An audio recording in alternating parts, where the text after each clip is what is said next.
Hello, and welcome to another episode of ChargersCast. I'm your host, Kirk Brewer, and we are a fan-based podcast by fans, for fans. So this week, we are talking about our Week 9 matchup, road game against the Cleveland Browns. We'll do a review of that game, and then we will get into a preview of Week 10 home game at SoFi against the Tennessee Titans. And then we'll cover some general information that's been going on as far as today was the trade deadline. And we'll also talk a little bit about the Chargers standing in the AFC West. And as you can tell, I've got with me my two regular friends here on the podcast. We've got Andrew Loya from Bolt Casa. I won't mess it up this week. And then Brennan Isham from Chargers District. Welcome, gentlemen. Appreciate you guys being here and hanging out, talking football with me. Really appreciate it. I'm sure the folks who tune into the pod appreciate it too, so that they don't hear just me talking every week. So it's nice to have a different perspective. Why don't we jump into the Browns game? We got a lot of stuff to talk about, but the cool thing was, first and foremost, it was a big W. It was a nice W. We had a lot of good things go down in this game. Few things that weren't perfect. You know, we're still a work in progress under Harbaugh and the staff and new schemes and, you know, some injuries and just kind of the whole thing that comes along with it. But overall, it was a good showing. So, why don't we just kind of jump right in and start with just kind of a general overview of the game. You know, the first thing I would say, kind of like I led off last week, this is a game we should have won, and we did win. Okay, we did last week too, but the week before that was a game we should have won, and we didn't win.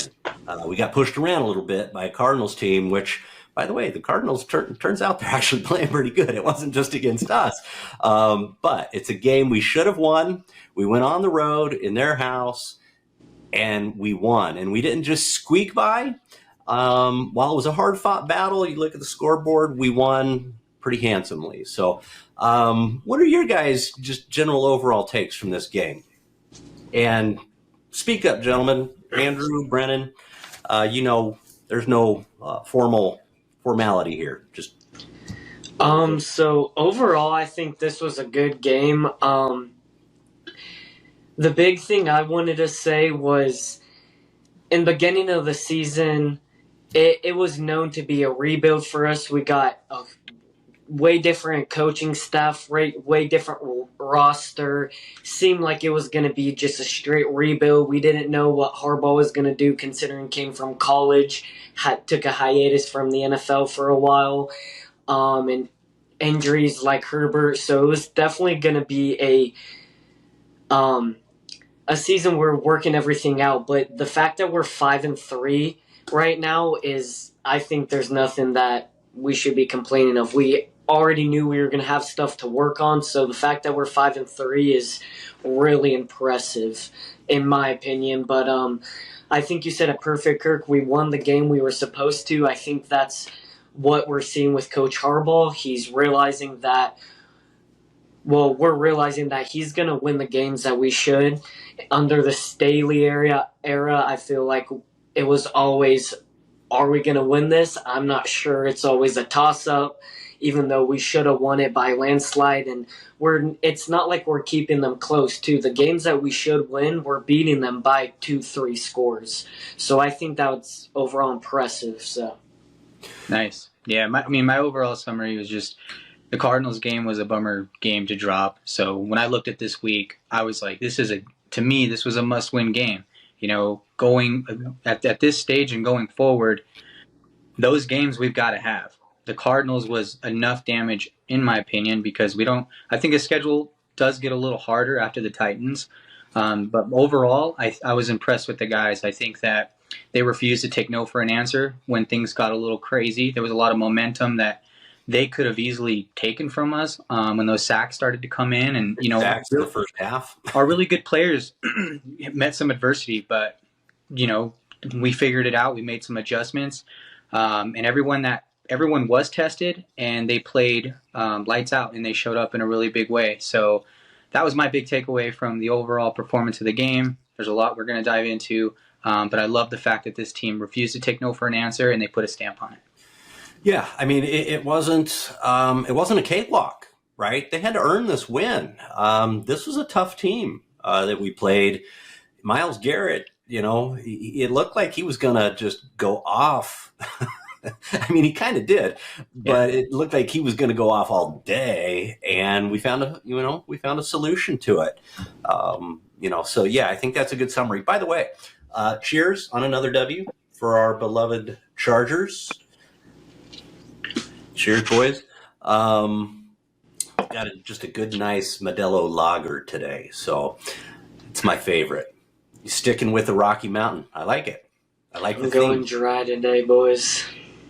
Hey, man. Nothing wrong with that, buddy. But you're welcome to if you choose to. Oh yeah. Absolutely. So, drilling down a little bit, still kind of in an overview perspective here without picking a particular side of the ball. We started fast, right? Darius Davis gave us a spark right out of the gate and led to that first touchdown in the first quarter. Dude, is our defense balling or what? It was very strong defensive performance. It's kind of a theme, but we've kind of talked over the last few weeks. It'd be scary if this defense continues to get better, and it kind of looks like they're still going and improving and getting better. So that would be awesome if that trajectory continues all the way through the rest of the season into the playoffs. Big overall things, field position, other than Darius Davis's return, we lost the field position battle. Their punter was killing us. That dude was pinning us back. And unfortunately, J.K. Scott was just average. He was just average. I mean, he was not flipping the field back after they flipped it on us, and we didn't do much with the ball on offense. And then, one of my other keys to the game was time of possession, and slight edge actually went to the Browns. They had about 5 minutes more than we did on time of possession. And actually, it was really interesting. They had 76 offensive plays to only 56 offensive plays for us. Clearly, we were more efficient because we scored some points. So just kind of some details there. Let's get into the offensive side of the ball. Really strong first half. Kind of let down again in the second half. That third quarter, we didn't do shit. I believe when the third quarter ended up, I think I got it on my phone. I took a picture of it. I think we had 5 yards of offense in the third quarter. And I'm like, uh-oh. Okay, this is not good. Thank goodness our defense is just carrying us right now. So still some work to do there, but we stuck with the run, and that started to pay some dividends for us later in the game. So that was awesome. We need to continue all 4 quarters to stick with that run. Otherwise, it was pretty balanced. We were 23 run, 27 pass as far as plays go. Had a total of 377 yards. Not too bad. Justin threw for 282, and we had 96 rushing, and no turnovers. So we struck when their defense had breakdowns on a couple plays. Justin saw it right away, put the ball where it needed to be. So overall, it was a good offensive performance. We already kind of talked about the offensive line. Allowed 6 sacks. Not real cool. All of those were in the first half, but they kind of shored things up. So some areas to continue to work on and build, but a lot to hang our hat on too.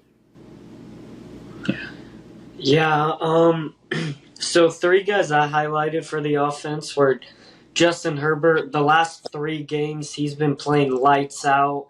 I don't know after this game, but the previous 2 games, he was the highest graded NFL player in the whole league, no matter what position it was. And I feel like it just put a stamp on it. He threw for, like you said, 282 yards. He was 18 for 27, 2 TDs and 0 interceptions. He also leads the league in the least amount of interceptions thrown, and it's like by a wide margin. I just don't remember the margin it was and who's right behind him. And then J.K. Dobbins, 85 yards, 14 carries, and 2 touchdowns. I think that's all you can ask for in a running back. Almost 100 rushing yards, got those gritty yards, and every touchdown it seems like he always breaks a tackle and then gets that touchdown, where I feel like Eckler would probably go down. I think J.K. Dobbins' vision is really good. And then the last person I'd like to highlight for the offense is Quinn Johnson. I think we all saw him, and we were going to talk about him eventually, but I think this was kind of a little bit of a breakout game for him. We saw him already scoring touchdowns, getting way more yards than he had last year, and we said he's going to shape up to be a good player, but never would I thought already that he's going to get a touchdown, 118 yards with only 4 receptions. So that's all you can ask for from a guy who was considered a bust last season. So I just wanted to highlight his play. It's good not just to rely on one receiver. We can't just rely on a little slot receiver named Lad McConkey. So it's good that the other guys are stepping up and being able to make good plays. And one thing I want to add on Quinn Johnson, and then I'll stop rambling, is he's really good at being able to get wide open. Most of his touchdowns, he's like, there's no one around him. So I think his route running and being able to lose the guys is pretty good. Yeah, well, I think it helped him getting a year with Keenan. Keenan is one of the smoothest route runners that's probably ever played the game. I appreciate you calling out Q. He was kind of my next notes on the offense. It was great to have him back. It was nice to have him back and have him be productive. So what about you, Andrew? Any points you've got as far as the offense goes? As far as the offense goes, I think the receivers continued to show up. I think that, the Browns did us a couple big favors on 3rd down conversions on busted coverages. That was pretty unique when we got, I don't know if it was trips right. I can't remember exactly, but they gave it, you give Justin Herbert an opportunity like that, we're going to execute. So that was awesome. And then just like going back to JK last week, it's like, 100-yard games are great. He didn't have that. But what he did when the interior offensive line wasn't getting that push, he made a play. He found success getting it to the outside. And like I said last time, we'll take that every week. So, yeah, that's just kind of how I saw the offense. So pretty good balance. Well, the thing with running game is you have to stick with it for a successful running game. Okay. Most of the time, once in a while it's not this way, but most of the time it's 1 or 2 yards, 2 or 3 yards, 1 or 2 yards, 2 or 3 yards. But hopefully they're always falling forward and you're not getting those 3 or 4 yard tackle for losses. As the game wears on, I mean, were both of you guys watching LT in his prime? Okay. I mean, I idolized him, yeah. LT was not just like running all over people. You see the highlights, but, especially under the Marty era, they were running power, just like we're running power. And again, it would be 2 or 3 yards, chip away. And then LT being LT with a very unique skill set, which JK has some of that. Later in the game, those defenders, they were getting tired, they were getting pushed around, and then you would start springing those 40-yarders, those 30-yarders. And JK's vision, I've said it before, Brennan just called, he's got elite vision. Yeah. You watch him, he's got elite vision. I can't tell you how many times I've watched running backs run into the back of a lineman and fall down. Yep. JK may go to where he's supposed to go, but then he sees it closes down and he pops it. So I could go on all day. We could do a whole show on JK because I've become a huge fan of his. Yeah, and I just want to add a point to what you just talked about. Like, if anyone remembers, if you love LT, then you probably should love Lorenzo Neal just as much. You know, he had fullback, so that was part of From low, man. Yeah, and when you talk about breaking a defense down layer by layer, he was Matlock. such a huge compliment to that. And right now, I don't think we actually have the physicality for that yet, but we're going to get there. The interior clearly is showing that we need work, but at the end of the day, JK is finding success, and that is a contribute to him as an individual on how he reads the field, and it's awesome to see. Yeah, and Scott Matlock is our Low Neal. Yeah. And he's just learning. Okay, Low Neal was elite at what he did. He took great pride in hammering linebackers in the hole and springing LT. Tremendous pride.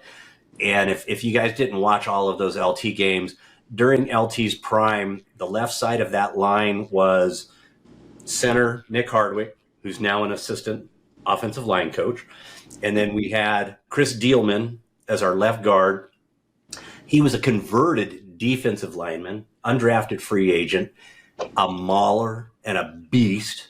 And then we had Marcus McNeil, who was a second-round pick.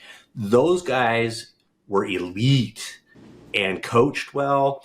And my God, could they just road grade. The right side of the line, not so much. Okay. And you and I talked about Jeremy Clary over on the right side back in that day and how he was so hated as a right tackle, and then he moved into right guard and kind of found some rhythm. So my point of bringing those guys up, our left side of the line is not quite there. I think we got the stud at tackle. I think Zion can be that stud at guard. I think he just needs more coaching up. And then we've all talked, we need the long-term solution at center, like a new Nick Hardwick. Bozeman, he's manning that position until we get the guy. And no offense on Bozeman, but I think we all kind of know he's just holding down the fort on that position. And then turn Matlock loose. He's made some really good blocks. I've seen him miss a few, but he's made some really key blocks too. Key with the running game, like I said, you just got to keep chipping away. So it's really nice to see them not abandon the running game. It's pretty cool. The O-line's a work in progress. Bottom line, 6 sacks in the first half. I mean, really? I'm not like, here's the thing. When it comes to Zadarius Smith and Myles Garrett, we know the skill that Slater has, and we're clearly seeing how Alt holds up against some of these players. I just think those guys are mutants on the other side of the ball, and it's tough to deal with. So it's not a regular weekly thing from these guys. So when it comes to situations like that, I understand how it happens. This guy's a specimen on the other side of the ball. These things are going to happen. Several of those came in. I'll just say several of those sacks were from the interior. Yeah. And then I would also mention this is kind of an off game for Joe Alt. Yeah, for sure. He had a couple penalties that is not the norm for him. When it comes to Zion, I really, really want it to work for him because he's physically imposing. He has his good days and his bad days. And when are you guys familiar with who Duke? I think it's Duke Mayweather. I can't remember his last name specifically, but he is like kind of a renowned lineman coach, and Rashawn Slater spends a lot of time with him in the offseason, and he talks very highly of Duke. And so I think it was last year, Zion went out with Slater to get some work, and then we saw even more improvement with Zion, but then here we kind of seeing hot and cold days with him. So we just hope that, the trajectory's up from here, but it's not looking the greatest right now. And he's not the only one, Yeah. Just to kind of put a bow on that. I heard the stories about he and Rashawn were basically joined at the hip all off season. Right. And they were doing just buddy stuff, but they were also training together all off season. And that must've been the guy they were training with. And Rashawn is speaking exceptionally high of Zion. Now, hopefully that's not just because they're buddies. Yeah. I would hope he wouldn't do that. He's said he's improving.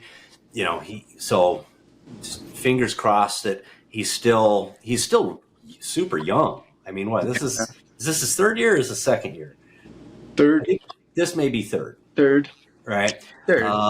So just give him a little bit more time. He's definitely an imposing figure. Mm-hmm. He's got all the physical characteristics to clog that spot. And we know Rashawn's a tactician, right? So that's a game. Yeah, that's a game where it's like, I understand. Now if I don't know if some other team was, some other team that didn't have it's like such a crazy defensive line was doing that, then I would have a lot more reserve of just concern. So I understand when it comes to the Cleveland Browns' defensive front. I get it. Yeah. I mean, I think they even had one sack from an interior defensive lineman who just smoked Bozeman. Oh my gosh! Hit a Toro in LA. Brennan, anything you want to add here on the offense before we talk about the defense? And we can just do this, for a minute or two about the defense. But anything you want to add? That was probably the biggest thing about the offense, as far as areas we wanted to talk about that still needs really improvement, was just the O-line showed they're still a work in progress. I just want to chime in real quick, Brandon, before sorry. We're doing such really cool things with the tight ends, like those little inside screens. Yeah.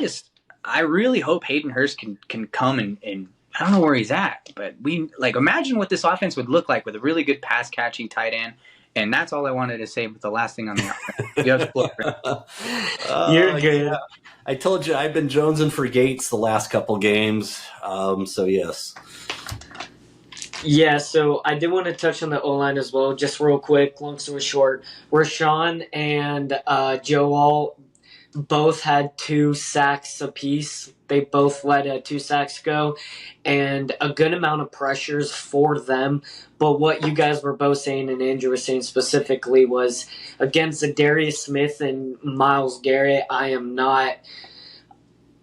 If it was against someone else, I wouldn't. I would be pretty mad, but I think this was more of a positive than a negative with them. I think that was really good to see rookie Joe Alt get some more reps against some high-level guys. He's going to know for games on end. It's just more experience to add on his resume. He's a full starter doing 100% snaps as a rookie in the big leagues, so this is just going to add more experience onto him. And our O-line's a work in progress, but I see it as it's better than it was last year, in my opinion, and it's only going to get better.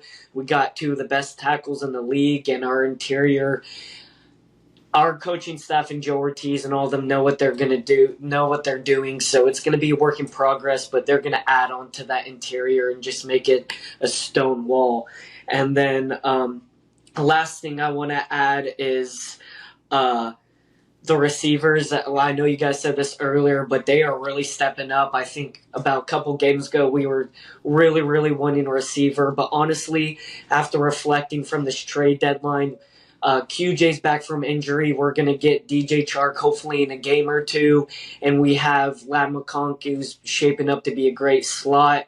I think that receiving core is going to be a force to be reckoned with in the next couple games or even in next season. So I'm happy to see what they're doing as of recently. So yeah, I appreciate that. That was a comment I had too. Is it was really nice to see Q back, and I really liked the duo of Lad and Q, and I'm real excited to see what DJ adds to that. I really am. I think those 3, and not to diminish Palmer, but we know what Josh is at this point. I mean, we do. But those 2, that duo is pretty. It's a dynamic duo, and so throw DJ Chark in there, get him back 100%, and have him the whole remainder of the season. It could be pretty exciting. It really, if he is the guy we think he is, which is the 4-3 guy who can take the top off the defense, great set of hands, good after the catch, all that on the outside, then it could be pretty exciting without us having to spend any capital to bring in an outside receiver. And at the end of the pod, we can chat a little bit about the trade deadline and some of the deals that got made that we didn't participate in. But it was great to have Q back. Ladd is Ladd. I mean, Ladd is proving to be a bargain at the top of the second round for sure. He's so reliable, and he and Justin clearly have a dynamic relationship that's forming. And I appreciate you kind of commenting too. The cup is half full, everybody. It's not half empty with our offensive line. Okay, it's definitely half full, but it's not full. There's still some work that needs to be done, but I would much rather have what we've got right now to work on than what we had last season. Joe Alt is a beast. We're going to be talking about this kid going to Pro Bowls. We don't need to belabor it. We're very, very grateful to have those two bookends. We just need to work on that interior a little bit more, and I'm not ready to give up on Zion yet. So, and Pipkin's still a work in progress there too. And like I said, we know where Bradley's holding down the fort until we get that stud center, probably in the draft, I suspect. Let's move over to the defense. Like I said, we could probably just go like this for a minute or two. My goodness. It's great. It was a great performance, exclamation, exclamation, exclamation, exclamation. They kept the run game in check. Chubb had a couple, but otherwise they pretty much kept the run game in check, which is first and foremost. Always stop the run, right? Make the quarterback beat you. And so we did that. Total of 317 yards, 235 passing, 79 rushing. Again, we're not overly concerned about yards. We aren't the number one defense in yards allowed. We are the number one defense in the league in points allowed. And last time I checked, the scoreboard shows points, not yards, as far as who wins the game and who loses the game. And so our guys are balling out, man. We only gave up 10 points, which is total BS. We only gave up 3. Okay, that last touchdown was a garbage touchdown where they were just kind of bend, don't break, play soft. We gave up 3 points really in that game. We could have stopped that touchdown if we had to stop it. We got 6 sacks ourselves. It's pretty sweet. We need to step up our sack game. And 3 INTs. So incredible performance, and I'm not going to rave about the rookies. I'm going to let you guys rave about those rookie DBs. Those boys were balling, especially Tarheeb Steele. Yeah, dude. So Tarheeb still showed some tools that he has in the toolbox, and what I mean by that is there was the red zone play that everyone saw. But what was really unique about that play is what he did. He was able to read Winston's eyes and sell him that he was going to kind of take the inside leverage of the receivers to force that outside. And that's that's a good skill to have as a corner. So he helps Winston sell the pass to the outside corner. And he goes, oh, I know what you're doing. And then that's how he was able to gain, that part of the field and get that deflection to help with the assist on that interception. So Tarheeb still is awesome and a heck of a steal in the 5th round, or was it the 5th? 5th. Yeah, heck of a steal. And then Molden continues to be in great position to make plays. Dayon Henley continues to show growth, playing just outstanding football. I would pick him any day of the week over who was our buddy from last year we're going to see next week, or we're going to see Sunday. Kenneth Murray? Kenneth Murray. I would take Henley all day, every day over him. I'm telling you, he does everything that guy did. He does everything right that guy did wrong for us any day. And then the run D was just immaculate. The way that Thule and Mac, and Morgan Fox, just the whole cast, holy smokes, just eliminated. They were executing at a high clip, so didn't want to take everything away from the defense, but that was my overall summary. The guys balled out. Well, and the unsung heroes too, the big boys in the middle. You did mention Morgan Fox, but Puna and what's our boy Tier Tart. Those guys are holding down the fort there in the middle too. Solid effort all the way around. Yeah, I jotted a couple notes down, but feel like this is a little bit of a unique perspective. But what I got out of that game with the defense, obviously other than Jesse Minter and that defense is rolling, is that they really did well getting the overall defense, like the depth positions. They were really well with bringing guys in that they knew would make big plays and not just rely on our stars. I feel like Brandon Staley was a big Khalil Mack and Derwin James guy. That's all he talked about. He made them rely on those big plays, but we're seeing a lot of the guys that aren't necessarily full starters or in for some other starter. For instance, the rookies making huge plays right now. Who would have thought a 5th and 6th round rookie would be balling out this well? And Elijah Molden was a last minute signing, and he's killing it with 3 interceptions. Christian Fulton, when he's in the game, is killing it. So I just got out of that our defense is really stepping up when it comes to not only our star players, our depth positions, the 2-3 guys in the depth chart are really making a name for themselves too. Our overall defense is pretty impressive, and I think that just adds on to the skill and what we got coming into every game. But I just put we only allowed 10 points, 6 sacks, 3 interceptions. That's nothing more you can ask for a defense. So I think they like you guys said, knocked it out of the park again. Yeah, I mean, we should win every game that we hold the opposing team to 10 points. I saw a stat where, like, the only team or the third team to be halfway through the season and hold all of our opponents to 20 points or less. That was floating around out there in social media somewhere, kind of an obscure stat, but like I said earlier, at the end of the day, the game is not won and lost in yards. It's won and lost with points. And so I don't care too much how many yards they let the opposing offense get, as long as they keep them off the damn scoreboard. And these guys, the closer they get to the end zone, the more stout this defense gets. When they're in the red zone now, I'm kind of like, unlike Staley's defense, I'm like, oh, well, we're going to stop them. They're not going to get in the end zone. We're going to hold them to a field goal, or we're going to get a turnover. I mean, I'm like literally optimistic when the opposing team makes its way into our red zone. I'm like, oh, we got this. I mean, that's a great feeling to have.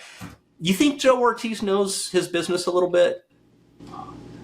I'm kind of thinking he does. Look at the depth that he brought into this team between the draft and free agency. Dude, Molden's a steal, right? These defensive guys, these 2 DBs, they're total steals. I mean, you could just go up Fulton. The kid was a steal. J.K. Dobbins, steal. So yeah, I have to put a little faith that Joe kind of knows what he's doing. I'm glad he's with us. Me too. And he understands the system that Harbaugh wants to build, having been, with Harbaugh and the folks over in the Ravens for as long as he was. So, this defense is fun to watch, man. Good defensive football is fun. It really is fun to be able to watch it. As far as other notes I have on this, that was it, man. Tarheeb balled out. The kid had that sweet deflection that you were talking about, Andrew, in the end zone. Sweet pick. it was just nice to see. The kids got really good ball skills. Anything else on defense? I mean, we can sit and rave about them all day long. I just thought it was great that we didn't give Winston any easy throws, and basically the only way that they were going to win that, we took away the run, so the only way that they were going to win that game was through Winston. It's like you're going to literally have to be that guy, and that's how we won the game, because we proved that Jameis Winston can't be that guy. But not against a stout defense like that we have. He was not able to do anything, and that was just really impressive to see. Yeah, we got quality at all three levels, and that's the key, right? It's not like he could sit back there all day long and pick us apart. We get enough pressure. We got the middle with our linebackers. They're balling out. And then these DBs, man. Yeah, it's a pretty sweet thing. Special teams, we were a little bit off. I mean, other than our boy Double D, he started off with a killer punt return, which, by the way, that's harder than a kick return typically. Punt returns are much harder than kick return. That was beautiful. He ended up juking the kicker right there at the end to pick up like another 5 or 7 yards, and then got tackled. But our boy Dicker was off. Right, he missed another extra point, which is just shocking. This is like third extra point in his career, and then he missed, what was it, a 44-yard field goal in this game. Which, if I'm not mistaken, this is the first field goal under 50 yards that he has missed in his professional career. He had he was perfect under 50 yards. The only misses he had, and they're not very many, have been over 50. So it is a little off for him, which is a little surprising. So hopefully he doesn't seem like this stuff affects his confidence a whole lot. You know, kickers are kind of weird animals like that, you know. But this kid seems pretty loosey-goosey. And so hopefully, you know, he just gets right back to his normal form. And like I mentioned earlier, JK was just average. He didn't flip the field in those times where we needed him to. I don't know if you guys really got anything more to add. That pretty much was our special teams. It was just, besides Darius Davis giving us a spark, it was just kind of so-so. Yeah, I think it was just so-so. Hopefully, like you were saying, he does not seem like the type of person, speaking of Cameron Dicker, he doesn't seem like the type of person that affects his confidence. He just kicks, and he's going to be the same person he is. But hopefully, these last couple games don't get his confidence down, because that is going to be his first field goal miss under 50 yards and 2 already extra points, which are chip shots. So 2 games, it's not too big of a deal. Like you said, they were pretty much average, but hopefully he doesn't get like a slump the next couple games, and he's back to the rock star that he's been as of recently. But like you said, overall just average, other than that big run by Darius Davis. But we were definitely missing that from him when he was gone. So I'm glad that he's back, because we kind of understand now that he sparks that special teams a lot more than we probably thought. Yeah, and you know, the thing, you know, in years past, if we had missed an extra point or missed a field goal, I would have been sitting there going, watch, that's going to cost us the game, right? Fourth quarter, and we're going to, you know, how many last year under Staley, I think it was 8 games we lost. Out of the 12 we lost, 8 of those were 1 score or less, or 3 points or less. I'd have to go back and look, but they were at least 1 score or less. And that goes back to Anthony Lynn and Mike McCoy prior to him. And I would have been going, you watch, that thing's going to come back, and it's going to bite us in the ass because we missed the field goal, we missed the extra point. Not anymore. You kind of go, okay, you know, I think we'll still be okay because we're going to hold down the fort. It's nice to have a little bit more confidence than in years past. I think that's where a lot of the public, like during that time, started to really run with the Dutch chargering, Chargering term, because I tell you, I hadn't heard that until, quite frankly, till we were in LA. I never heard that in San Diego. That was a new phrase that came up once we were in LA, which that was Anthony Lynn, who was the coach as we moved up to LA. Mike McCoy was before that. So, yeah, I mean, we definitely could have got the term under McCoy. He was horrible. Let's move on. We've got a game at home in SoFi against the Titans, and at first look, I'm like, okay, this is another game we should win. And I'm like, oh, this one's going to be a pushover. Look at their record. They're 2-7. They lost a lot of players. They've got injuries like everybody else does. Right? They just traded DeAndre. He's gone. They've got the young quarterback, Will Levis, which, by the way, I guess he's been hurt last few games. What's his name from Pittsburgh, the backup from Pittsburgh, Mason Rudolph is the backup there. So he started the last few games. I'm like, oh, this is going to be a pushover. Then I started digging a little deeper. It's not going to be as big of a pushover as we think. Guess who's got the number one rated defense in the NFL? The Titans. That's based on yards allowed. Okay? We're number one based on points allowed, but that's not how defenses are actually ranked, right? The official ranking is by yards allowed. They're number one. So this isn't going to be a pushover by any stretch of the imagination, but first-year head coach, 2-7 record, guys hurt. Supposedly, it's looking like Will Levis, this will be his first week back against us. Otherwise, we got Mason Rudolph.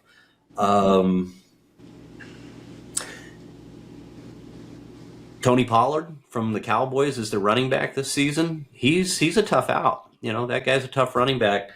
And, like I said, they got a strong defense. So this is going to be a tough out. But I dug a little deeper on the defense.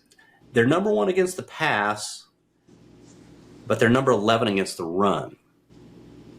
So one of my keys on offense is we need run, and we need to stick with the run.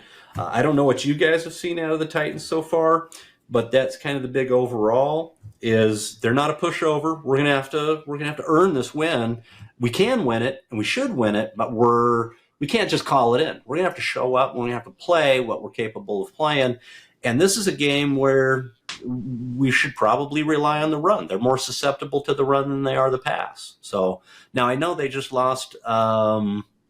They lost to DB. I think it was a safety. He's out for the season. Stephon Diggs? Oh, Quandre Diggs. Quandre Diggs. So they just lost a quality component of their secondary, so that might affect them a little bit. But that's kind of my first high-level take on these guys is we definitely shouldn't be taking them lightly. Yeah, that's interesting. I didn't know they were that good on the defense. Overall, though, just to give a quick look overall of this game, I do think we're going to have to rely on the run. I do think that if we capitalize on offense and make those big plays, it should be a cakewalk. I've watched a lot of highlights with their offense, especially if Will Levis starts. They have a lot of trouble in the locker room. They have a great wide receiver core with Calvin Ridley and a couple others, but they have a lot of trouble with their quarterback not getting them the ball. With our defense, if we can just get them to break down on their offense and capitalize on our offense and make some of those good big plays with Ladd and QJ, should be a pretty good game, but it's easier said than done. Yes. Yeah, what I saw from the Titans, I'll just use last week as an example, is Mason Rudolph was playing serviceable football. He was dishing it out. He was finding success in crossing routes, and he looked pretty sparky on the feet. Well, I was sitting here looking at this going, okay, here we go. It reminds me a lot of just coming into the Browns game, kind of a lot of similarities there. And what I mean by that is, okay, well, if our defense shows up the same way we did last week, we got to flip the script and make it the same kind of win. Like, all right, Mason Rudolph, well, how good are you? Let's take away some of their weapons on defense. And if you're going to beat us, you're going to beat us because you can.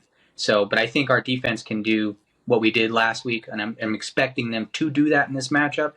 But it's not going to be easy. They are stout. Tony Pollard can run the football, and they certainly can make some receptions. Calvin Ridley is no freaking joke. If that dude gets hot, it doesn't matter what cornerback is on him. He will get open and he will hurt you. So our guys are going to get tested again. This is just a very similar matchup to last week. But again, as I look at this Titans team and as we roll into this week, this is another game that we're supposed to win, need to win, got to have it. Yeah, and I think you could almost say every week there's a certain basics, and this is why I love Harbaugh so much, because it's kind of how he structures his team, right? It's nothing exotic. Football's not that hard. Okay, it starts from the big boys in the trenches out, right?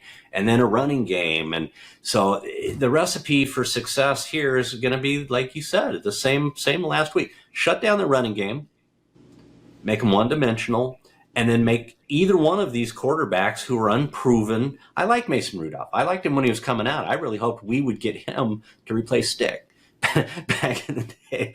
So I like him. But he's had limited exposure as a starter and reps under center.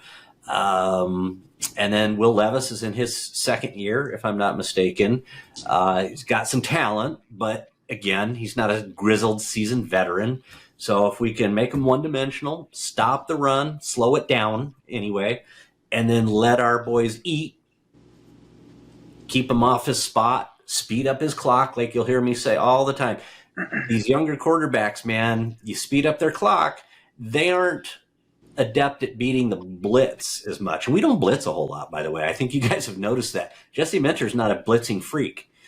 He relies on sound, disciplined defense.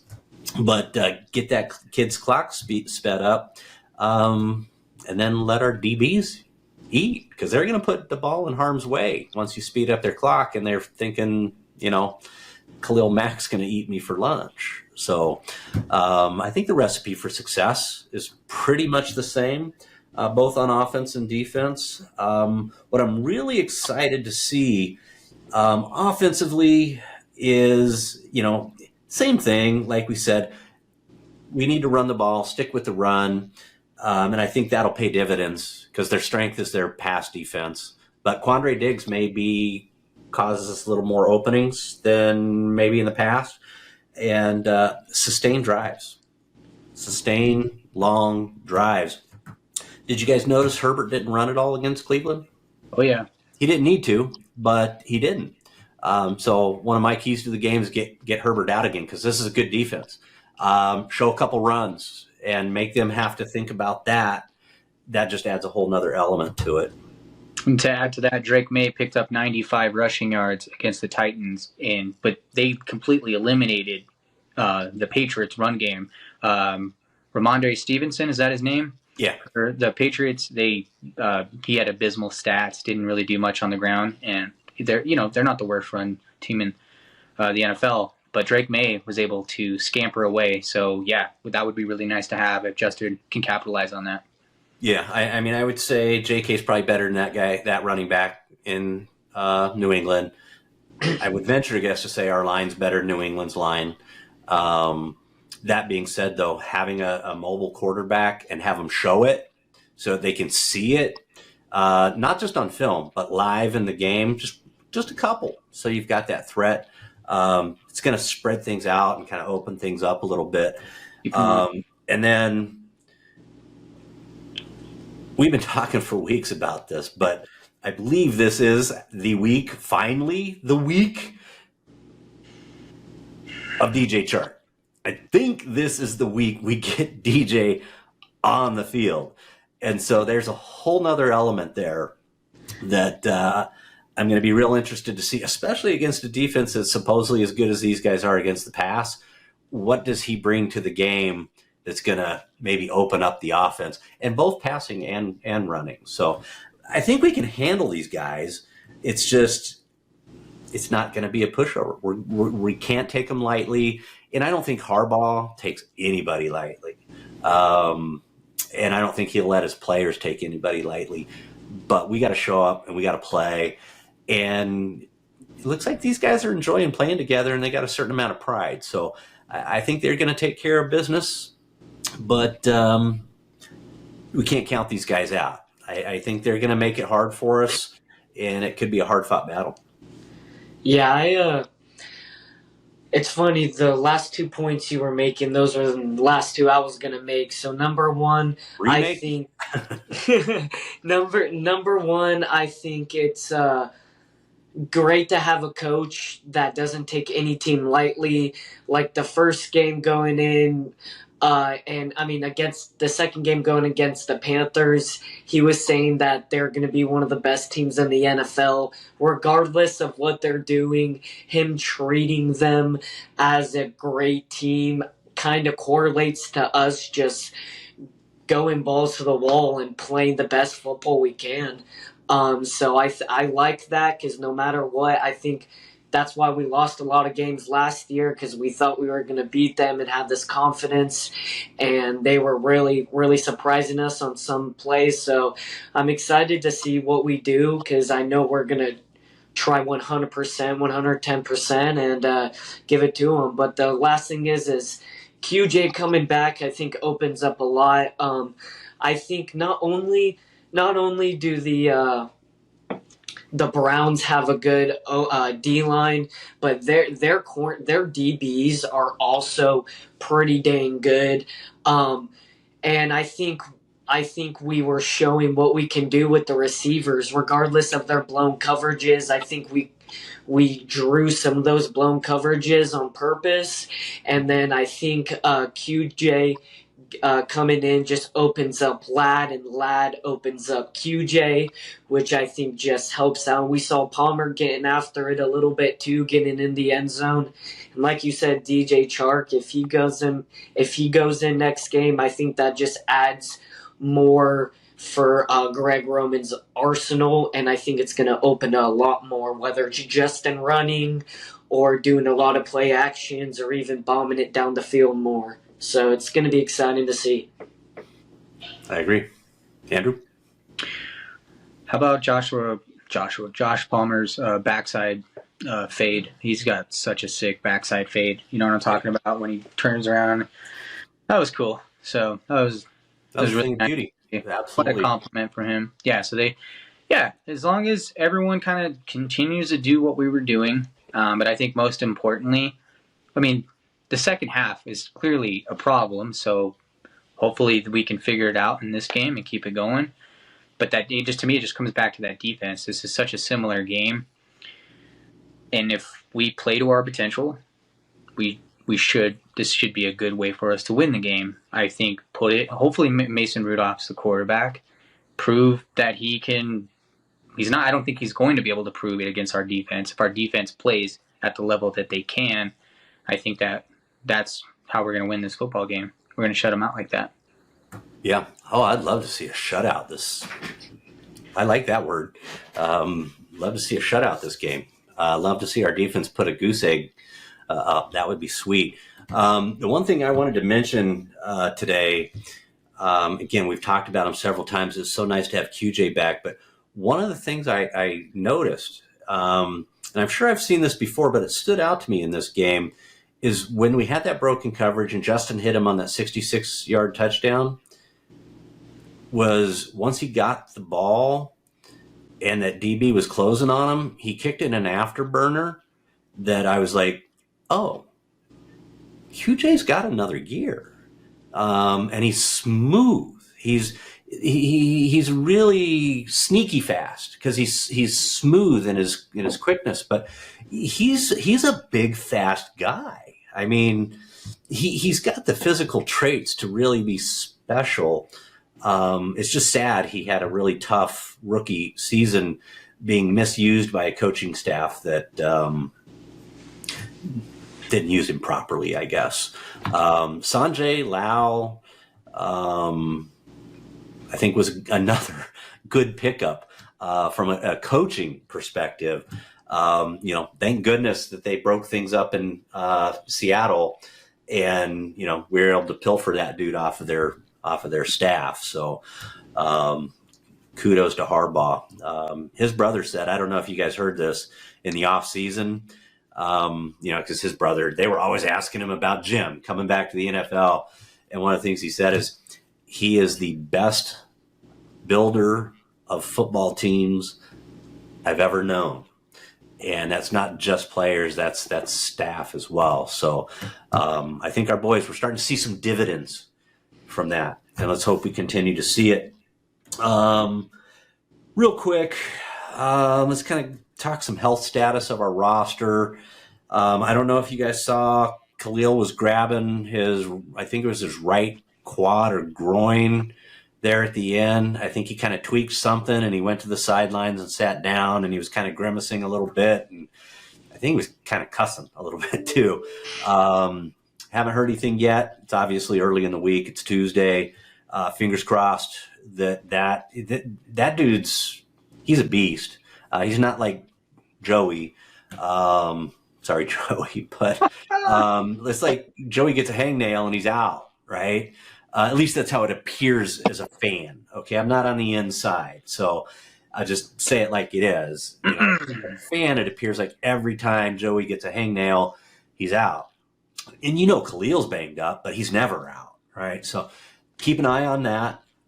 Keep an eye on Semi Fehoko. I'm sure you guys saw him leave late in the game holding what I believe was his right wrist. So keep an eye on him. If we get DJ back, it won't necessarily be a huge loss as far as personnel, because DJ probably takes some of his snaps, but Semi's part of the roster. I think he's a valuable part of the roster. I think he's a special teamer too. And so we don't want to see a guy go down. We want to see him, healthy. So keep an eye on that. He didn't look real happy about that when he was coming off the field. I almost thought he might have broken it the way he was holding it. So keep an eye on that. You guys heard anything on Fulton? What's his status? I don't even know if he picked up any snaps. I didn't look this week. Did he even pick up any snaps this week against the Browns? I don't know. I mean, I can go look it up real quick. And then last but not least, where are we at on I'm counting on you guys to be up on some of this stuff. Asante, where are we at in his window opening up? We got another week or two on him? So I think we're almost there. It's either this week or next week. So I'm pretty sure it's next week. It can open up, and then that's also the same week that Gus Edwards can be back as well. So that's another guy that it'd be nice to get Gus back too. Yeah, I'm interested to see. I think he's going to complement with J.K. well. He was a red zone beast in Baltimore. I saw there was a couple of times on third downs we even tried Haskins or whatever his name is to get in, because they're not quite those RBs, but Gus is a red zone beast, so it's going to be cool to see him back, and then obviously Asante as well. So yeah, we'll continue to keep an eye on that as the roster evolves. We didn't add anybody as far as the trade deadline goes. I saw a bunch of stuff floating around. Potentially Lattimore out of New Orleans, receiver out of New England. Saw a bunch of stuff kicking around on T. Higgins, which I would love to see T. Higgins in lightning bolts. But there's a reason I would love to see T. Higgins in lightning bolts, because he's really, really good. The guy's got sticky hands, catches everything with his hands, never lets it get into his body. Big boy, fast boy, but he's also a young guy. He's going to cost something. And so, by the way, he didn't go anywhere. He's still on Cincinnati. And by the way, we got Cincinnati coming up in like a week, right? After Titans. I would have been really shocked if we were able to pry him away from Cincinnati, knowing we're still facing them, we would have had to pay a pretty price. But the fact that we didn't get him and nobody else got him, which means he's going to be a free agent this offseason. So it's not over yet. It just may be delayed getting T. Higgins on the Bolts. I'd love to see us add T. Higgins. That would be incredible. Absolutely incredible. Zadarius Smith went to Detroit. That kind of made sense after they lost Aiden Hutchinson. Boy, that was a brutal injury. So they needed to kind of fill that pressure slot. Those guys are looking really good. Detroit's looking really good. Chargers, Detroit, Super Bowl. I'm feeling it. Any other news out there that was noteworthy? Oh, you know, Mike. We did not get Mike back. Mike is going to be in the Steel City. And I think we might see the Steelers again. We might see them again. Put it this way, if the playoffs started today, we would see them again, I believe. I believe we would match up with them. They're 3rd seed, we're 6th seed, if I'm not mistaken. But I think it's possible we see those guys again. So I was a little bummed that we didn't get Mike back. But I'm also a firm believer things happen for a reason. And with Mike's injury history, you know, maybe it's better we didn't get him back. I mean, I love Mike. It would have been cool to get him back. But, you know, if we get him back and he's only had 12 receptions this season with the Jets. So, I don't know. What else have you guys seen out there?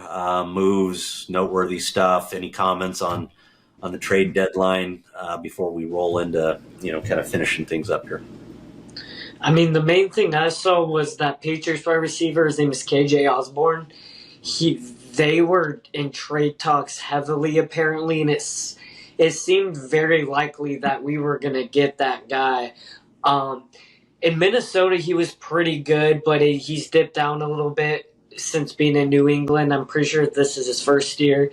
Could be a second, but on the Patriots. But that was the main one I saw. And then I saw the only reason I feel like Marshawn Lattimore was on our radars because I'm pretty sure it was Adam Schefter went on the Pat McAfee show and said that us and the Chiefs would be fitting spots. So I don't know. He never says that we were in trade talks with him. So that one is was a little iffy in the first place. But KJ Osborne was the big one. And then T. Higgins, I feel like they were talking about it. But at the end of the day, I think it was just a little too much what they're asking for what Joe Ortiz wants to do. So that's kind of the main notes I saw with the last part of the trade deadline.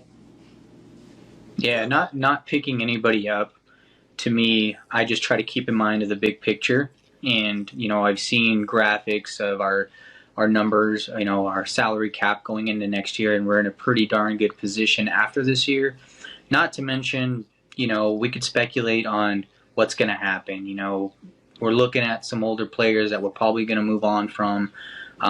We're going to be in I think we were in the top 5 when it came to cap space on this one graphic I saw. But we're going to be sitting in pretty good position, guys. So I try to keep the big picture in mind. But I will say, in my opinion, if I'm having an honest conversation, when I look at our team, I do get scared. If like Ladd went down or if J.K. went down, I think we'd be in some shit. That's how I feel. I do. I feel like you mentioned it earlier, Brandon. These guys right now are all really complementing each other on offense. You know, everyone's kind of pulling things in different directions because of their skill sets. But I do think if like someone like Ladd went down, that'd be pretty detrimental to this offense. Or if J.K. went down, we'd be in some trouble because you're really thinking like, is Kamani or J.K. gonna really kind of have that same effect? That kind of stuff does worry me, but so far so good, right? And I'm just trying to keep big picture in mind, like I talked about, because I think we're going to have some success this year. I think depending on how the matchup goes, if we get into the playoffs, we're going we're gonna do pretty good. But I think next year it's going to be quite interesting to see how Joe Ortiz makes moves, because it's going to look great. Yeah. Well, we definitely know he's going to tweak the roster next season. I would just add a couple things. I don't know much about Osborne, but what I would say is, I trust Ortiz, but we don't just need another body in the receiver room. We've got enough bodies in the receiver room. Exactly. So, either New England was asking too much or something, but, that didn't come together. Mingo went for sorry to interrupt you. What did Mingo go for, a fourth or third rounder? Yeah, it was something like something crazy like that. I was like, I could imagine why we didn't get anything. They were asking crazy. Sorry. Well, and look what the Commanders paid for Lattimore. Now, good DBs are hard to find, but they gave up a small fortune. It wasn't ones or twos, but it was a pretty nice haul of 3s, 4s, and 5s. So we know Ortiz. He cherishes draft picks. Right now, we're sitting in a pretty good spot. I think we got 10, if I'm not mistaken. I think we're going to have some compensatory picks, because that's how he does business too. Is he likes to make sure he gets a couple compensatory picks, and that's like gold to him. And so he's not going to just part with those without making sure he's getting value in return. So there's a plan. In Ortiz, we trust. We were just talking about the roster he's built this season. Yeah, we knew what we were coming from. We had really good core pieces, but it's a new system, adding new players to it. You guys saw the pundits. Most of them were like, hey, we're going to be 9-8 or, whatever. We're going to be middle of the road and not necessarily playoff contender this season. And I'm sitting there going, don't sell Harbaugh short. Don't sell Ortiz short. They aren't here to just kind of get by this season. They're here to compete. And we're competing. We're not dominating, but we're competing and we're continuing to get better. So I would love to see T. Higgins and lightning bolts, but it wasn't meant to be right now. Off season, he's a free agent. I don't think he's going to let them tag him. And at least you're not giving up picks then. You're just paying him a small fortune. If he's the guy that Ortiz says he's going to make our roster better, he'll go get him if he believes he can't get something better in the draft or someplace else. We're going to be in a really good position when the time comes, and that's what I mentioned, like, look at the big picture. Like, yeah, it's not happening right now, but you know what? I had high expectations coming into the season regardless of how anyone else looked at this team. I had it as a 10-plus win football team, and we're on that trajectory. And I'll tell you what, man, we're going to do what we're going to do, which I think is going to spell success for the rest of the season. But come next year, next offseason, there's a good chance that, like, those players could still be in play. Like, if we don't take a shot at a skilled player in the first round, well, guess what? We got the money, and we got players moving off this roster, like I mentioned. Holy smokes, like, we're gonna have a great roster, and this guy hits, man. Tarheeb Still and Cam Hart. Well, it's no they're small great feat. evaluators. It's no small feat to go from being in cap hell coming into the organization. And yeah, I saw some numbers floating around that, we'd be like top 5 cap space next year. That's no small feat. And to still compete at a very high level. Impressive. So kudos to the guys heading up the organization these days. And by the way, again, kudos to the Spanoses for realizing you can't keep doing the same thing over and over again and expect a different result.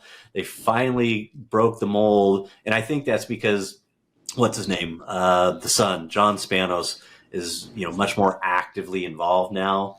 I think Dean's still involved, but I think this is maybe John's baby, where he's like, we're in LA, tired of being the 10th, 11th, 12th team behind college teams. As far as status goes, we need to make a splash and we need to start winning some championships. So it's going good. I think we're halfway into the season. 8 games into a 17 game season, sitting 5-3. I don't know if you could ask for anything more. I mean, I feel like we should be 6-2.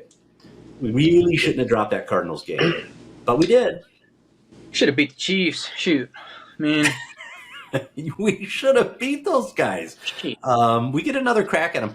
You guys saw last night's game? Yeah. They are not playing good. Yeah. Their friggin' tackles are still false starting like crazy and maybe getting called 50% of the time on those false starts because they're too slow and they can't defend against fast defensive ends. I mean, they got lucky. DeAndre looked pretty good. I will say that. DeAndre looked pretty good. Yeah, he did. So, any last comments before we chat a little bit about the AFC West standings and then get into game predictions? Wrap this baby up. Good. All right. The Chiefs won again last night. I was really hoping Baker was going to pull it out. I'm a Baker fan. I like the guy. He's just got tons of moxie, and I think he got done bad. Cleveland should have kept him instead of going to spend $250 million on Knucklehead. He got a bad he got a bad rap. Bounced around a couple times. But I mean, he took Cleveland to the playoffs, and they cast him to the curb for Watson.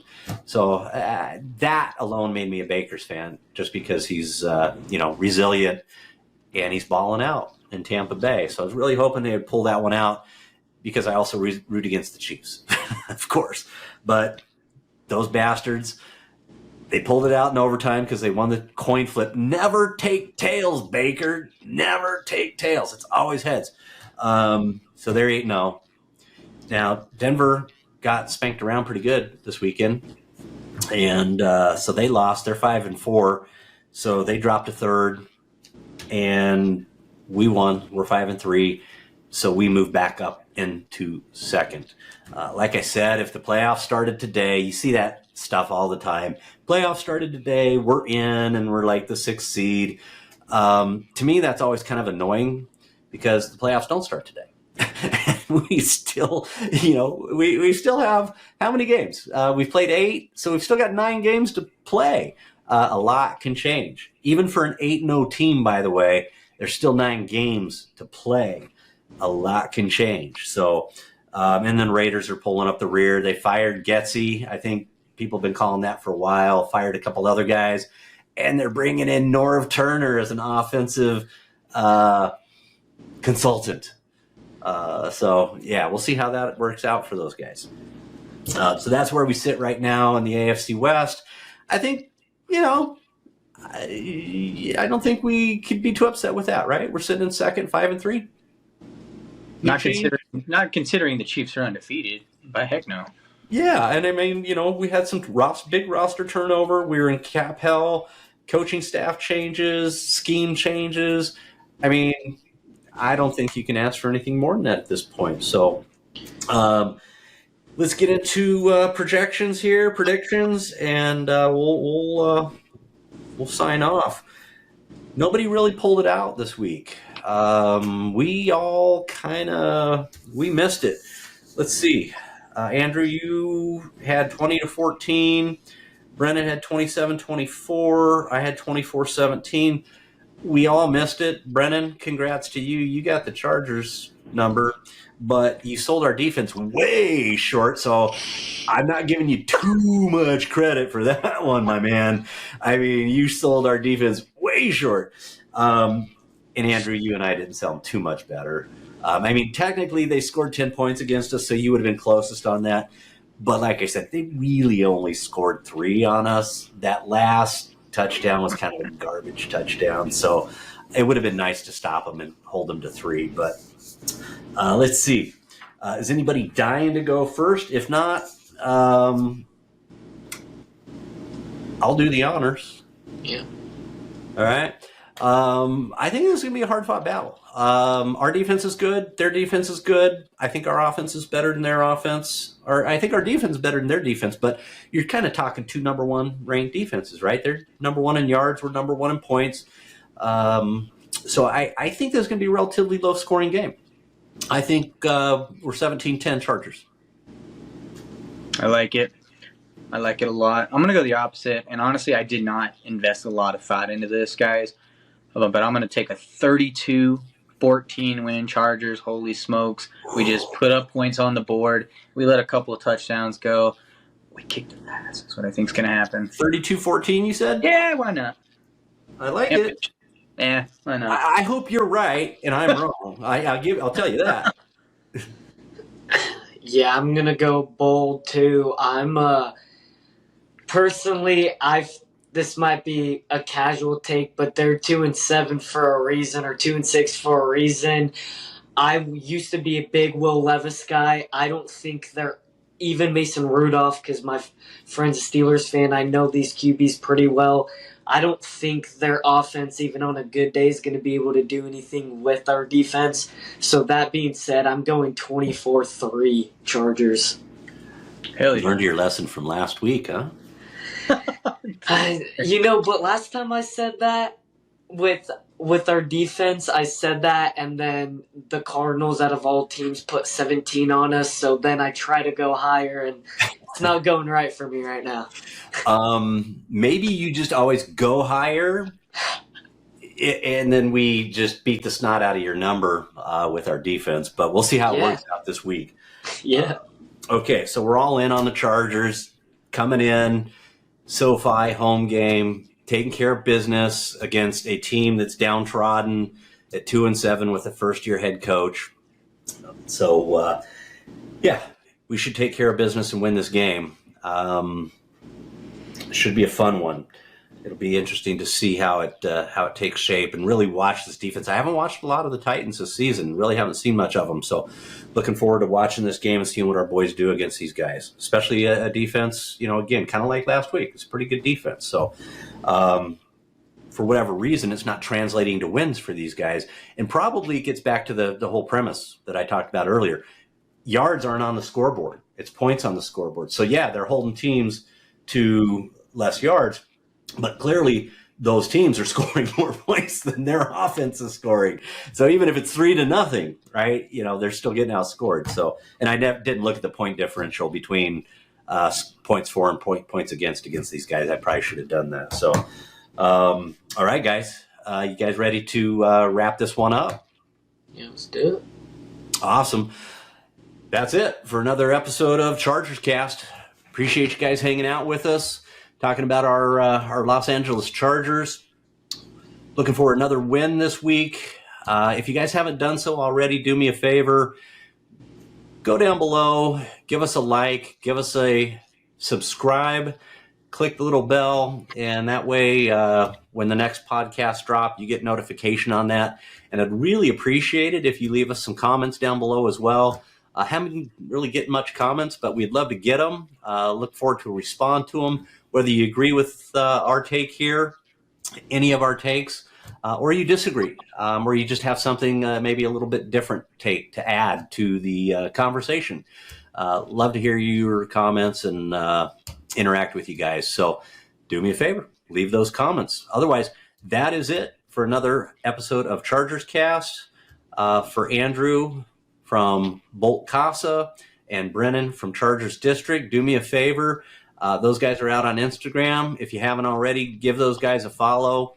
They've got some awesome Chargers content, and you don't want to miss that. And again, I'm Kirk Brewer, your host. You can find me on Instagram as well at ChargersCast. And that is it for this episode. Bolt up. Bolt up.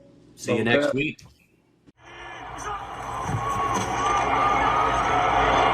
Herbert stops, launches deep. Jalen Guyton, he's got it! Touchdown Chargers! What a throw!